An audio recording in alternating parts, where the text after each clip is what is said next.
예루살렘에 가까이 이르신 예수께서 그 마을을 보고 눈물을 흘리시며 말씀하셨습니다. 오늘 내가 평화에 이르게 하는 일들을 알았더라면 좋았을 텐데, 그러나 내 눈에는 이것이 지금 가려져 있구나.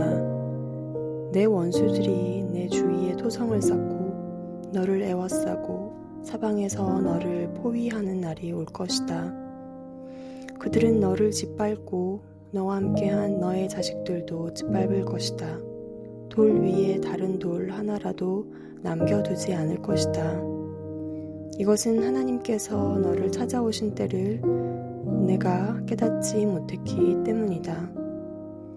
예수께서 성전에 들어가셔서 장사하는 사람들을 내쫓기 시작하셨습니다. 예수께서 그들에게 말씀하셨습니다.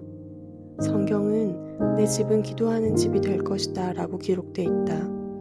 그런데 너희가 이것을 강도들의 소굴로 만들었구나. 예수께서는 날마다 성전에서 가르치셨습니다. 그리고 대제사장들과 율법학자들과 백성의 지도자들은 예수를 죽이려 했습니다. 그러나 어떻게 할 방도가 없었습니다.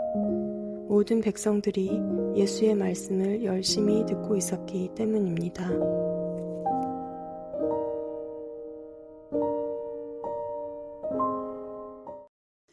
성전은 예수님입니다. 성전은 하나님을 예배하기 위한 처소입니다.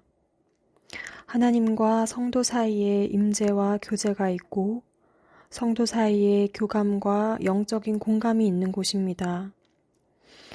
성전의 뜰에서 장사하는 행위는 관습적으로 받아들여지는 일이었습니다. 제사에 사용될 희생제물을 멀리에서 가져오는 수고를 덜 수 있었고, 당시 로마 황제가 그려져 있거나 이방에서 가져온 여러 통화들을 성전에서만 통용되는 화폐로 환전을 할 수 있었습니다. 모두 하나님께 드리는 제사의 제물을 부정없이 하고 성전을 거룩하게 지키는 일이었습니다. 그런데 문제는 성전을 관리하는 관리자들이 세제와 곡물들을 통해서 정직하지 못한 이득을 얻는 것이었습니다. 성도들을 경건과 종교의 의무를 지우는 것을 통해서 제사장들의 통제와 지배력을 강화시키는 체계를 예수님은 거부하십니다.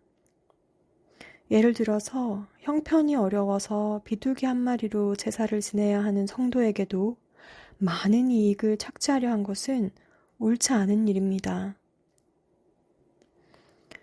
이방인들을 위해서 화폐는 성전의 것으로 환전하여 주었지만 이방인을 위한 뜰에서 장사했기에 정작 그들이 예배할 곳은 없었습니다. 목적이 변질되고 하나님을 순전하게 예배드리지 못하는 것에 관해 예수님은 경노하십니다. 성전은 모든 성도가 하나님께 나아가는 통로입니다. 예수님이 우리를 십자가의 대속으로 하나님께 나아갈 수 있도록 하신 것처럼 말입니다. 성전은 예수님이십니다. 성전에서 예배하는 대상이 오늘 성전에 오셨습니다. 예수님은 가장 먼저 성전을 깨끗하게 하십니다. 하나님을 믿는 자들의 영적인 상태를 먼저 확인하시고 경고하시고 예수님 자신으로 새로운 회복이 가까워 옴을 알리십니다.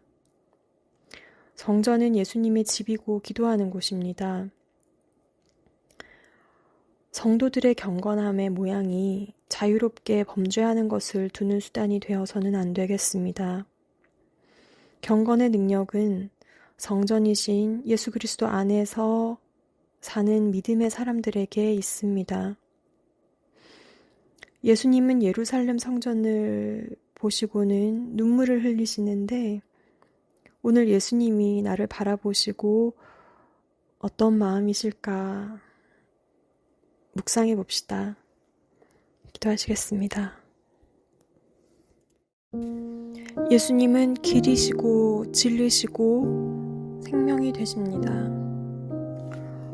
오늘 예수님이 나를 보고 가정을 보고 교회를 보고 사회를 보고 눈물을 흘리시고 있으시다면 회개하는 자들에게 복이 임하게 하여 주시고 그들에게 영광이 임하게 하여 주시옵소서.